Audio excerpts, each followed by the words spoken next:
Setelah melalui serangkaian penyelidikan selama 1 tahun lebih, Korps Pemberantasan Tindak Pidana Korupsi Polri akhirnya menetapkan Direktur Utama PLN periode 2008-2009, Fahmi Mohtar, sebagai tersangka kasus dugaan korupsi proyek pembangunan pembangkit listrik tenaga uap atau PLTU 1 di Kabupaten Mempawah, Kalimantan Barat tahun 2008-2018. Selain Fahmi Mohtar, penyidik juga menetapkan 3 tersangka lain seperti Presiden Direktur PT Bumi Rama Nusantara berinisial HK, Dirut PT Bumi Rama Nusantara berinisial RR, dan Dirut PT Praba Indo Persada berinisial HYL. Proyek ini merupakan kerjasama antara PLN dengan 3 perusahaan swasta, 2 diantaranya merupakan perusahaan asing. Dalam konstruksi perkara, Fahmi Mohtar selaku Dirut PLN tahun 2008 melakukan pemufakatan jahat dengan memenangkan PT Bumi Rama Nusantara dalam proses pelelangan proyek pembangunan PLTU di Kabupaten Mempawah, Kalimantan Barat. Belakangan diketahui perusahaan ini ternyata tidak memenuhi syarat. Atas arahan Fahmi, panitia pelelangan juga meloloskan perusahaan asing asal Singapura dan Rusia sebagai kerjasama operasi atau KSO PT Bumi Rama Nusantara. Meski kedua perusahaan ini juga tak memenuhi syarat, KSO PT Bumi Rama Nusantara kemudian mengalihkan proyek pembangunan PLTU ini ke PT Praba Indo Persada yang tidak berkompeten.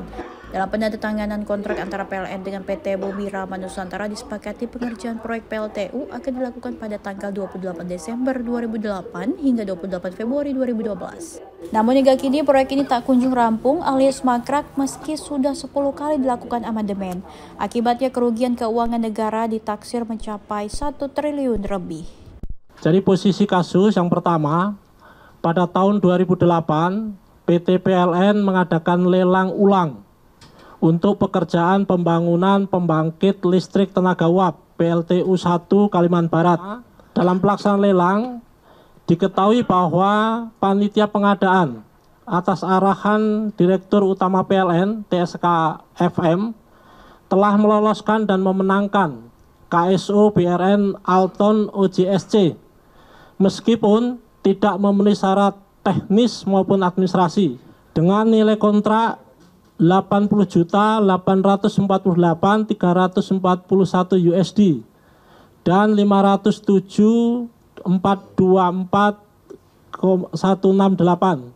Saya ulang 507.424 juta sekian. Atau total kurs saat itu 1,254 triliun rupiah saat itu.